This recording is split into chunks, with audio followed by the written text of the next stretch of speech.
The Predator was directed by Shane Black and is the official sequel to the other Predator films. It does actually acknowledge Predator 1 and 2. It's not a reboot, as some people feared. This is definitely a continuation of the franchise. It doesn't erase anything. It's just its own film. As I'm sure a lot of you know, Shane Black was actually in the first Predator film, playing the character Hawkins. This film was something I was really looking forward to. I'm a massive fan of Predator. I've loved it my whole life. It's suspenseful, it's gritty. John McTiernan directed the shit out of that movie, and Arnold was actually really good in it. And I love Shane Black, so this was a great combination of so many things coming together, and I could not wait to see this film. It's easily one of the most disappointing movies of the year, by far.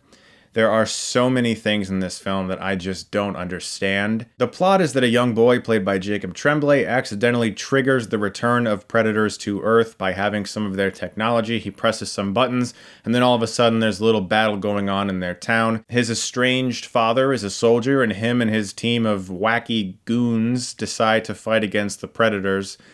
I cannot believe how many bad choices this film made. It's honestly kind of a comedy. On purpose, not even unintentional.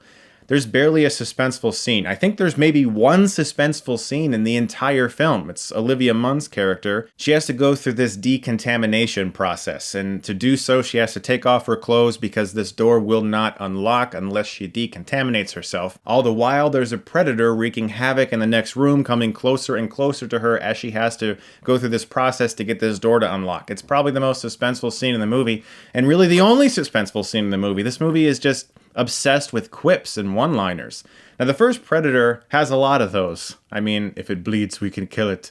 You know, we've seen Predator a billion times, and we've heard the great lines from all these characters. But in this film, it tries to do that. It tries to create another team of ragtag soldiers that are macho and put out cigarettes on their tongue and things like that. You meet them all on a bus, and they all have a quirk, and that's about it. It's really hard to get attached to any of them. It's really hard to care about their plight because they're just constantly joking. They never seem like they're actually afraid. One of the best parts of the first Predator is that these hardened, macho guys that go into those woods with like, I ain't got time to bleed. Oh, really? You got time to duck? Like, those characters are terrified within 20 to 30 minutes of being in that jungle. In this film, they never seem afraid. They just seem very excited to fight the Predator and the super duper Predator and the Predator dog and all the other stupid things this film comes up with in the final few minutes. I sat in complete disbelief at just how much of a disaster this film actually is. As a huge fan of Shane Black, as a huge fan of the Predator franchise, I am massively disappointed. Characters who have never murdered someone in their entire life do in this film and don't show a hint of sadness or remorse. Yeah, sure, they're in a life and death situation, but you'd think for a second some of them would sit down and be like, oh shit, I just took someone's life.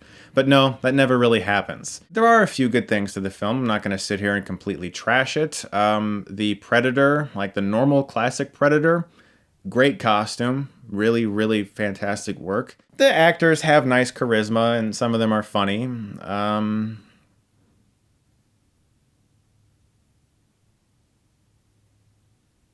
Shit, I guess that's it. Just like in Predators, Alan Silvestri's themes are being reused, this time by Henry Jackman. It confuses me why they didn't just hire Alan Silvestri. Again, I mean, maybe he didn't want to do it or he wasn't available. Also, I mean, what's John McTiernan up to nowadays? He's free?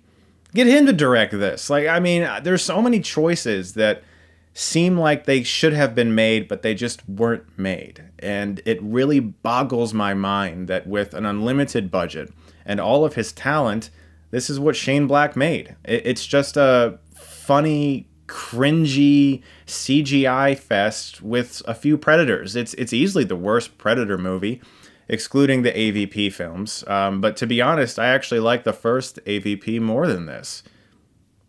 That's kind of sad. But by far the worst thing about the film is that it does not feel like it has a cohesive narrative. Scene after scene, it feels like stitched together moments where tons of things have been cut out or reshot or changed or altered. And it doesn't feel like the film flows naturally.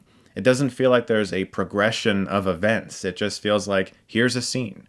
Make a few one-liners. Oh shit, there's a predator. Let's joke about it because apparently seeing a gigantic alien is really funny. I don't know. This film was a mess, and easily the most disappointing film of the whole year. I'm gonna give The Predator a D+. Man, this has not been the greatest year for films. There have been some really entertaining movies, Fallout, Searching recently. Thank you guys so much, as always, for watching. Look forward to more reviews very soon. I have a few things I want to still see this weekend, and a video game that I'm playing right now that I am truly loving, and I can't wait to share that with you guys. Thank you guys so much, as always, for watching, and if you like this, you can click right here and get Stuckmanized.